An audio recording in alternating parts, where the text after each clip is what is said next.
नमस्कार दोस्तों। देखिए, मैं आपको बताऊंगा कि संध्या किस तरह प्रसिद्ध हुई। यानी जो संध्या थी तो वह किस तरह उनको वरदान प्राप्त हुए और वह किस तरह प्रसिद्ध हुई। उनके मन में एक विचार आया था जब उनको सब लोगों ने क्रूर दृष्टि से देखा था दोस्तों, तब उनको मन में विचार आया कि मैं क्या करूं, कहाँ जाऊं।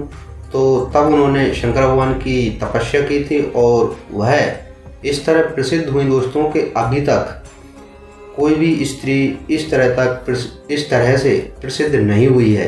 यानी यह मान लीजिए कि कोई भी स्त्री अभी तक इस तरह से प्रसिद्ध नहीं हुई है जिस तरह से माँ संध्या प्रसिद्ध हुई हैं। उन्होंने कई वरदान मांगे थे। तो आज इसी कथा को मैं आपको बताऊंगा कि जो संध्या हैं, यानी जो सूर्य उदय से पहले जो अरुणोदय कहा जाता है, तो उस टाइम क्या करना चाहिए, और जो शाम जो मतलब लाल कमल के समान जो सूर्य अस्त होता है तो वह संध्या है, उसे संध्या कहा गया है। तो वह उस टाइम क्या करना चाहिए। आपने विचार कभी नहीं किया होगा कि मंदिरों में सुबह के टाइम और शाम के टाइम ही आरतियाँ क्यों की जाती हैं।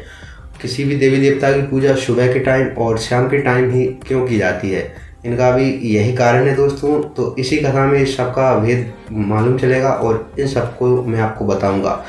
तो इस कथा को आप पूरा विस्तार से अवश्य सुनें और इस वीडियो को पूरा अंत तक अवश्य देखें।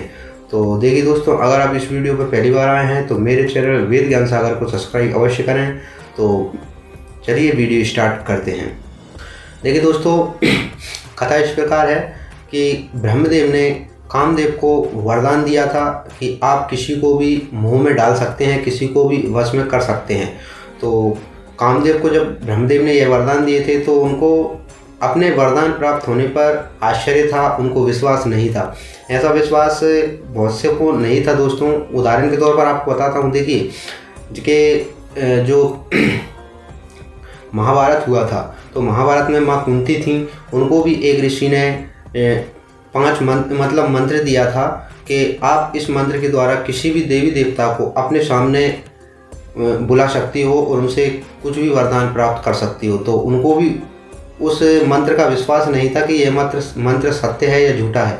तो उन्होंने उसका प्रयोग किया और उस प्रयोग में सूर्य भगवान उनके सामने आ गए थे। उसी का कारण था दोस्तों कि उनको कर्ण पुत्र के रूप में प्राप्त हुए थे और उनको कर्ण को त्यागना पड़ा था। तो यही कारण था। तो ऐसे ही कई उदाहरण है दोस्तों। तो ऐसे ही कामदेव को अपनी शक्तियों पर विश्वास नहीं था, तो उन्होंने वह मुंह का वाण खींचा और उस वाण खींचते ही वहाँ पर उपस्थित उनके भाई सभी देवी देवता, ब्रह्मदेव यानी सभी देवी देवता मोहित हो गए।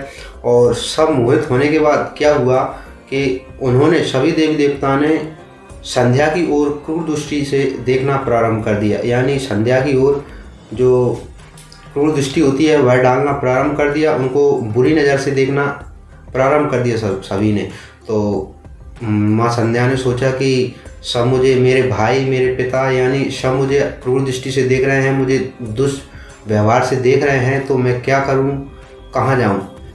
तो तब दोस्तों वहाँ पर शंकर भगवान प्रकट हुए थे और शंकर भगवान ने उस मोह को हटाया और ब्रह्मदेव और सभी देवी देवताओं को खूब फटकारा था दोस्तों। ब्रह्मदेव से भी कहा था कि आप अपनी पुत्री समान को क्रूर दृष्टि से देख रहे हैं और सभी देवी देवताओं को फटकारा था। तो वहाँ फटकारने के बाद उन्होंने मन में विचार किया कि कोई नहीं, मतलब मेरा कोई नहीं है, सब मुझे अब क्रूर दृष्टि से देख रहे हैं। तो वहाँ से दोस्तों माँ संध्या चंद्रभागा पर्वत पर चली गई। जहाँ पर चंद्रभागा नदी है उस पर्वत पर चली गई और वहाँ पर जाकर वह तपस्या करने लगी। उन्होंने कई वर्ष तक तपस्या की दोस्तों, और उस तपस्या से प्रसन्न होकर शंकर भगवान उन्हें दर्शन देने आए और उनसे वर मांगने को कहा।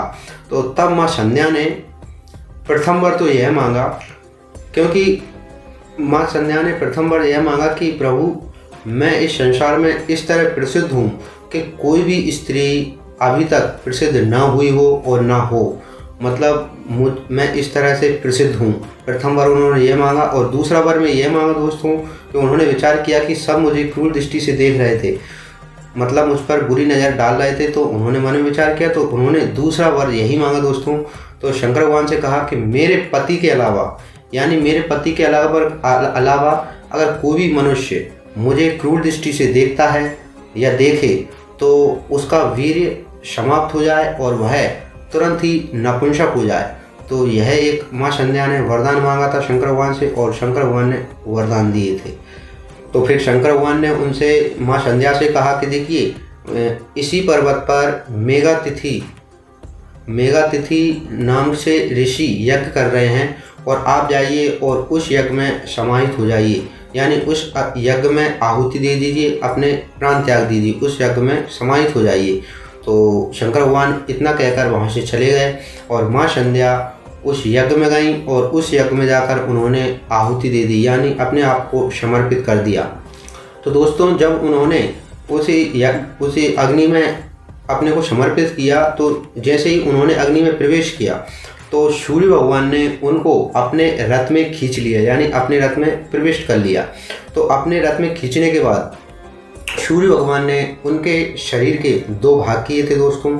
और जो प्रथम भाग है, जो मतलब ऊपर का भाग था, वह जो सूर्य उदय से पहले जो मतलब जो सूर्य उदय होता है उससे पहले तो हल्का सा उजाला होता है तो उसे अरुणोदय कहते हैं, यानी वह रात्रि में ही आता है, लेकिन वह अरुणोदय कहा जाता है सूर्य उदय से पहले सुबह के टाइम।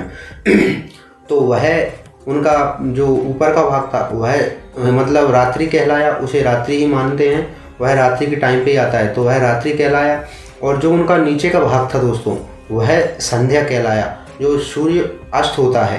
तो सूर्य अस्त होने से पहले जो सूर्य अस्त होते टाइम जो हल्का सा लाल हो जाता है ना, तो वह संध्या कहा गया, वह शाम का टाइम है, शाम का टाइम कहा गया है, तो उस टाइम संध्या कहा गया है। तो अब देखिए इसका महत्व क्या है दोस्तों, इनसे क्यों प्रसिद्ध हुई माँ संध्या। देखिए तो माँ संध्या को यह शंकर भगवान ने वरदान दिया था, तो तब माँ संध्या जो सूर्य उदय से पहले जो अरुणोदय होता है उस टाइम किसी भी देवी देवता की पूजा करना चाहिए, यह बताया गया है। उस टाइम किसी भी देवी देवता की पूजा करना चाहिए, वही टाइम किसी भी देवी देवता की पूजा करने का, भजन करने का, यानी किसी भी देवी देवता को प्रसन्न करने का वही उत्तम टाइम बताया गया है। उस टाइम में आपकी भक्ति जल्दी सफल होगी, आपकी प्रार्थना जल्दी स्वीकार होगी और आपसे कोई भी देवी देवता जल्दी प्रसन्न होंगे। तो वह सूर्य उदय से पहले जो अरुणोदय होता है वही टाइम उत्तम टाइम बताया गया है किसी भी देवी देवता की पूजा करने का। और जो शाम का टाइम जो संध्या कहा गया है, तो संध्या दोस्तों जो पितृ होते हैं तो पितरों को प्रसन्न करने वाला टाइम बताया गया है, यानी शाम के टाइम अगर आप किसी भी देवी देवता की या कोई भी आप पूजा अर्चना करते हैं तो उससे आपके पितृ प्रसन्न होते हैं, पितृ जल्दी प्रसन्न होते हैं ये उस टाइम पर। तो यह टाइम सुबह का टाइम किसी भी देवी देवता को प्रसन्न करने का बताया गया है और जो शाम का टाइम है, संध्या का टाइम, वह पितरों को प्रसन्न करने वाला बताया गया है। तो इस तरह से माँ संध्या प्रसिद्ध हुई दोस्तों। तो तब शंकर भगवान ने उनके शरीर को एक किया और उसी यज्ञ से उनको कन्या के रूप में प्रकट कर दिया। तो जब वो मेघातिथि जब जो यज्ञ कर रहे थे तो उनका यज्ञ समाप्त होने को था दोस्तों।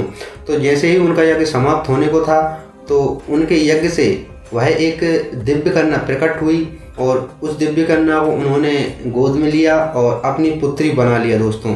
उन्होंने भगवान का यज्ञ का आशीर्वाद समझकर उसे अपनी पुत्री बना लिया दोस्तों और उसका पालन पोषण किया और वह धीरे धीरे बड़ी हो गई और वह अरुंधति कहलाई दोस्तों। उनका नाम अरुंधति है। तो जो संध्या हैं वही दूसरे जन्म में अरुंधति कहलाई हैं।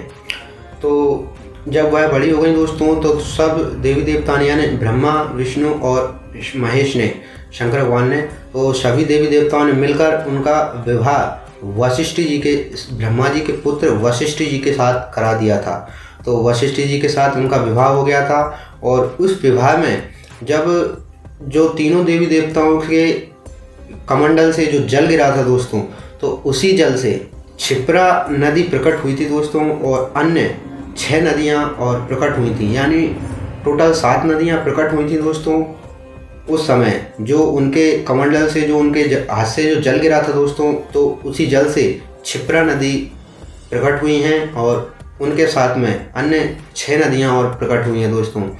तो यही कहानी थी दोस्तों, यही कथा थी संध्या की। इसी तरह संध्या माता प्रकट हुई हैं। तो अगर आप किसी भी देवी देवता की पूजा करते हैं, उनकी अर्चना करते हैं, तो कोशिश कीजिए दोस्तों सुबह जल्दी उठें, स्नान करें और सूर्य उदय से पहले किसी भी देवी देवता की पूजा करें, तो आपकी पूजा जल्दी स्वीकार होगी। आपसे कोई भी भगवान आपसे जल्दी प्रसन्न होंगे। तो यह माँ संध्या की कथा थी दोस्तों। अगर आपको यह वीडियो अच्छी लगी हो तो मेरे चैनल वेद ज्ञान सागर को सब्सक्राइब करें दोस्तों। मिलते हैं अगली वीडियो में, तब तक के लिए जय शंभू।